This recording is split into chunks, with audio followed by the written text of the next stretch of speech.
1980 साली भारतीय जनता पक्ष अस्तित्वात आला आणि त्या साली पहिल्यांदा भाजपनं महाराष्ट्र विधानसभेची निवडणूक लढवली। तेव्हा भाजपनं 14 जागा जिंकल्या होत्या, तर गेल्या विधानसभेत 105 जागा जिंकल्या होत्या।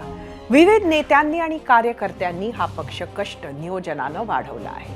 महाराष्ट्र विधानसभेत 1990 साली काँग्रेसनं 141 जागा जिंकल्या होत्या। त्यानंतर 2014 पर्यंत म्हणजे तब्बल 24 वर्ष एकाही पक्षाला 100 तर दूरच पण 85 जागांचा आकडा सुद्धा गाठता आला नव्हता।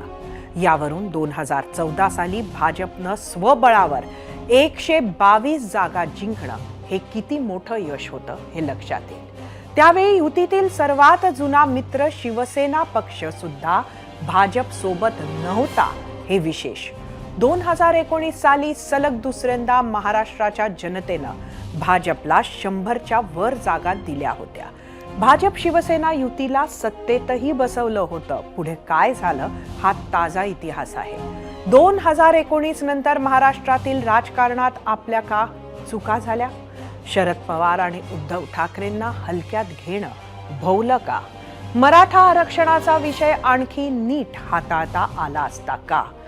या लोकसभेत महाराष्ट्रात सुमार कामगिरी का झाली? 1980 ते 2019 सुरू असलेली पक्षाची घोडदौड पुढे कायम राहील का? त्यासाठी काय सुधारणा कराव्या लागतील? राज्य भाजपमध्ये भाकरी फिरवण्याची वेळ आली आहे का? काँग्रेस, शरद पवार आणि उद्धव ठाकरे यांचं आव्हान कसं पेलायचं?